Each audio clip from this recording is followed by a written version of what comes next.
Today we are working on the cheapest of the cheap. Mobile home brake drums. I'm going to show you how to replace the wheel studs on this drum. Now everybody knows that these are supposed to not be serviceable, but I'm way too cheap. Obviously, if you're running mobile home axles on your shitty trailer, you're a cheap fuck, just like me. So I want to put wheel studs on there because at least I want to be safe while I'm being cheap. And some of these wheel studs are stripped out. They've been thread repaired several times, but there's just no saving a couple of the studs on here. So the problem is obviously the flange for the hub is riveted to the drum. But we got the drum off, and I'm going to show you, at least I think I'm going to show you how we are going to change these studs.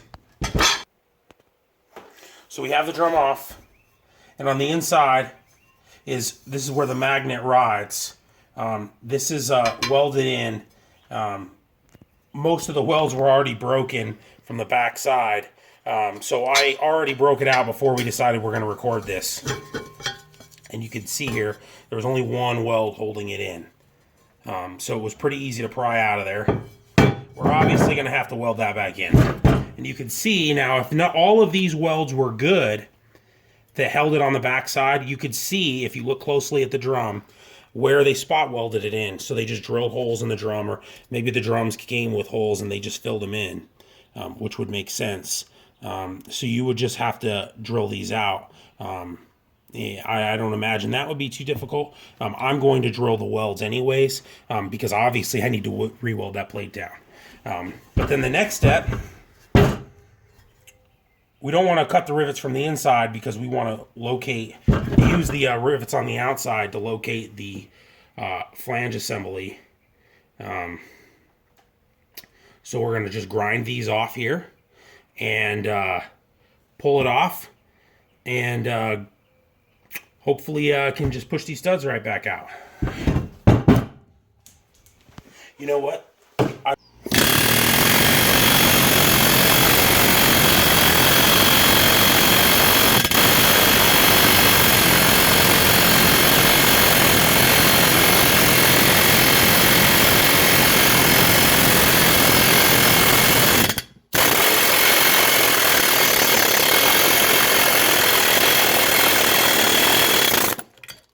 Now what we're trying to do is we got all the rivets cut off, and we're going to remove the flange from the drum. And what we're trying to do here is we're just taking an air chisel and giving it a couple quick taps and trying to walk it up. And you can see that just walked off that stud, the rivet there. And then we're going to rotate it. It didn't walk as good, but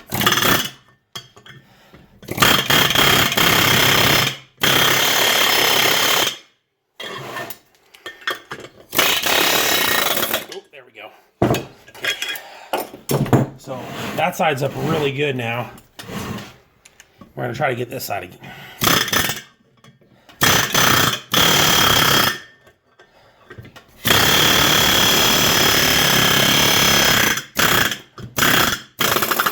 Okay.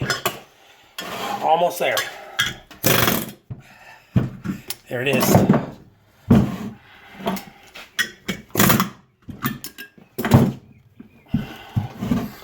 Oh, man. And one drum removed from a non-serviceable hub. Clip and butt connect those two. We got some studs from the store. We knocked out the old studs just with a hammer. They easily pop out. But we did find some studs that are pretty close. Just basically close enough. We measured the knurling on the outside, compared them. You can see that they're not perfectly identical, but they're close enough that they're going to work. Thread is the same. We bought new lug nuts as well, but all you have to do is just give them a couple good thwacks and they're going to pop right in, I'm sure.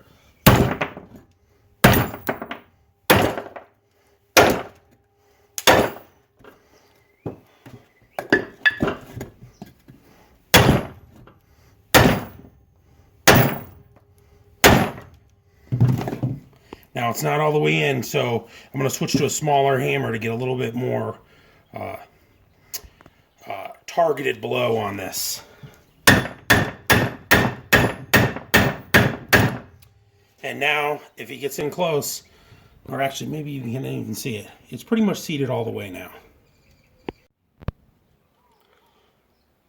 Now we're at the stage, since we got all the studs mounted in the hub, we need to drill the holes for the brake plate to go back on. Now this wasn't actually imperative to take off, but since it was already only had one holding the whole thing on, and this is what the magnet uses to apply the shoes in the assembly, I am going to drill the holes through the drum so that we can re-weld it back.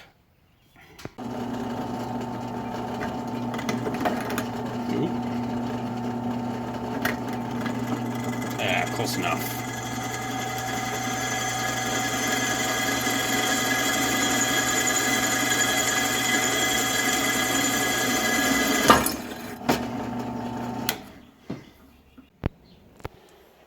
So we're at the point before we weld the, I don't even know what you would call this, but basically the piece for the magnet back on, which you can see I cleaned up the surfaces. All the holes are drilled here. I knocked the rivets out of the drum with an air hammer. Now, because we want these to be future serviceable, we don't want to have to take this inner plate off again.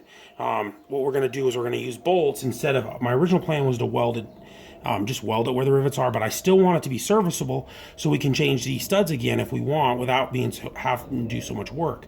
So what we're going to do is we're going to put bolts through, and we're going to weld on the back side. So we're just going to do a hardy tack on each bolt and then nut it from the front, so we have future serviceability with this. Okay, we're at the stage now where we're going to secure the plate in with welds from the back side. I'm using magnets to hold the plate in position. It's pretty easy to slide around, so I'm going to do one from the bottom and then flip them over and hopefully get some good penetration on this and weld the plate in, and then only one more thing to do after reinstallation after this. Welded the plate on the inside, so you can see basically filled the weld back up in, and you can see I did fill them right back, basically right where they were before. You could even see the little weld marks. We checked on the inside to make sure we get good penetration. If the plate breaks free, it's not going to be any catastrophic failure. However, you lose the braking ability. If the magnet can just spin the plate, it's not going to work. We remove the nuts again after we had a sandwich together just for the welding portion. For the drum was a little bit distorted, so we wanted to pull it against the hub flange. But now we've got the nuts off. Trailers see a lot of vibration, so it's super important, especially right on the brakes, to make sure that these fasteners stay tight. Now, because the fastener is welded on the inside, it's not like it can fall out on the inside. And not only that, but there's the plate there. And so we got some red Loctite here. I don't know if the red Loctite is going to work long term, being that it breaks down in heat. I don't know how much heat these drums see. It's not a lot. They're just trailer brakes. I have shot them with a temp gun before, and they don't ever get over 200 degrees, at least that I've seen.